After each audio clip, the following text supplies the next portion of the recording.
இப்பதான் நம்ம சேனலுக்கு முதல் முறையா வரீங்கன்னா கீழே உள்ள சப்ஸ்கிரைப் பட்டனை அழுத்தி சப்ஸ்கிரைப் பண்ணிக்கோங்க. பக்கத்துல உள்ள பெல் ஐக்கானை அழுத்தி ஆல்னு கொடுத்துக்கோங்க. அப்பதான் நம்ம போடுற வீடியோ தினமும் உங்களுக்கு கிடைக்கும். சரி வாங்க இப்ப நம்ம வீடியோக்குள்ள போகலாம். நண்பர்களே, இப்ப நம்ம பார்க்க போற கதை மிக மிக அற்புதமான, கேட்க கேட்க திகட்டாத கதை. இந்த கதையை எல்லாரும் கடைசி வரைக்கும் கேளுங்க. சரி, கதைக்குள்ள போலாமா? பாண்டவர்கள் ஒரு மிகப்பெரிய விழாவுக்கு ஏற்பாடு செய்திருந்தார்கள். விழாவுக்கு வந்த உறவினர்களுக்கு சிறப்பு விருந்து ஏற்பாடாகி இருந்தது. பாண்டவர்களும் திரௌபதியும் எல்லோரையும் பந்தியில் உபசரித்து உணவு பரிமாறினார்கள். துரியோதனன், துச்சாதனன், கர்ணன், சகுனி முதலானோர் வரிசையாக அமர்ந்திருந்தனர். திரௌபதி பரிமாறிக்கொண்டே துரியோதனன் நிலைக்கு அருகில் வந்தாள். அவளை அவமானப்படுத்த எண்ணிய துரியோதனன், ஐவரின் பத்னியே, இன்று உனக்கு யாருடைய முறை என்று கேட்டான். திரௌபதிக்கு தூக்கி வாரி போட்டது. நாடி நரம்புகளெல்லாம் தளர்ந்தன. அவளால் அந்த கேள்வியை ஏற்க முடியவில்லை. செய்வதறியாது பரிமாறுவதை நிறுத்திவிட்டு உள்ளே ஓடினாள். கண் கலங்கினாள். அதே நேரம் அங்கு தோன்றினார் கிருஷ்ணர். கலங்காதே திரௌபதி, நடந்ததை நானும் கவனித்தேன். எல்லோர் முன்னிலையிலும் உன்னை அவமானப்படுத்தி அழ வைக்க நினைத்திருக்கிறான் துரியோதனன். அவனுக்கு ஒரு நல்ல பாடம் கற்பிக்கலாம். நான் சொல்வது போல் செய். நீ மீண்டும் உணவு பரிமாறப்போ. துரியோதனன் மீண்டும் உன்னிடம் அதே கேள்வியை கேட்டு ஏன் பதில் கூறவில்லை என்று கேட்பான். உடனே நீ தக்ஷன் முறை என்று சொல். அதன் பிறகு துரியோதனன் அந்த இடத்திலேயே இருக்க மாட்டான் என்றார் கிருஷ்ணர்.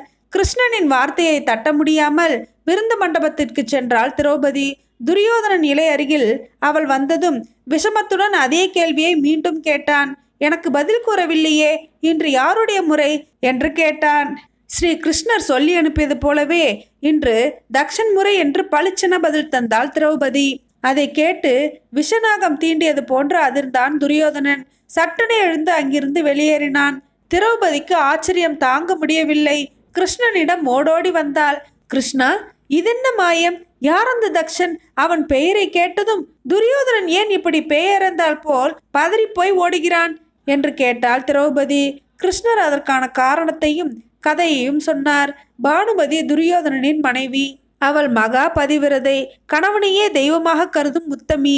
துரியோதனனோ பாண்டவர்களின் ராஜ்யத்தை அடைவதில் குறியாக இருந்தான். மனைவியிடம் அன்புடன் பேசக்கூட அவனுக்கு நேரமில்லை.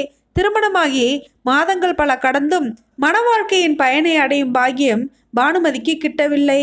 அவனது அன்புக்காக ஏங்கினாள். தெய்வங்களை வேண்டினாள். அவள் தவம் பலிக்கும் வேலை வந்தது. ஒருமுறை முனிவர் ஒருவர் பானுமதியின் துயர் நீக்கும் வழி ஒன்றை கூறினார்.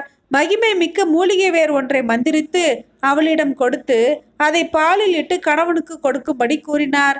பானுமதியும் அதன்படியே பாலை காய்த்து அதில் இனிப்பும் மின்சுவையும் சேர்த்து முனிவர் தந்த வேரையும் அதிலிட்டு கணவனின் வருகைக்காக காத்திருந்தாள். அன்று பௌர்ணமி இரவின் 2ஆம் சாமத்தில் அந்தப்புறம் வந்தான் துரியோதனன். அப்போது அவன் மது அருந்திருந்தான். பால் அருந்தும் மனநிலையில் அவன் இல்லை. ஆசையுடன் மனைவி நீட்டிய பால் கிண்ணத்தை புறங்கையால் ஒதுக்கினான். கை தவறி கிண்ணத்தில் இருந்த பால் தரையில் சிந்தியது. அப்போது அங்கே சென்று கொண்டிருந்த தக்ஷன் என்னும் நாகம் அந்த பாலை சுவைத்தது. தக்ஷன் பாம்புகளின் ராஜன். பாலை பருகியதும் அதிலிருந்த வேரின் வசிய சக்தியால் அவனுக்கு பானுமதி மீது ஆசையும் நேசமும் பிறந்தது. உடனே அவன் மனித உருவில் அவள் முன் தோன்றி தன் ஆவலை வெளியிட்டான். தன்னை வருந்தி அழைத்தது அவள்தான் என்றும் வாதாடினான். பதிவிரதையான பானுமதி பதறினால் துடித்தாள். துரியோதனனுக்கு தன் மனைவியின் உயர்ந்த கற்பு நெறி பற்றி நன்கு தெரியும். தான் அவளது அன்பை புரிந்து நடக்காததால் விளைந்த விபரீதத்தை எண்ணி தவித்தான்.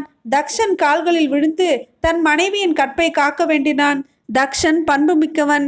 பாலில் கலந்திருந்த வேரின் சக்தியால் உந்த பெற்றதால் தான் அவன் உள்ளம் பானுமதியை விரும்பியது.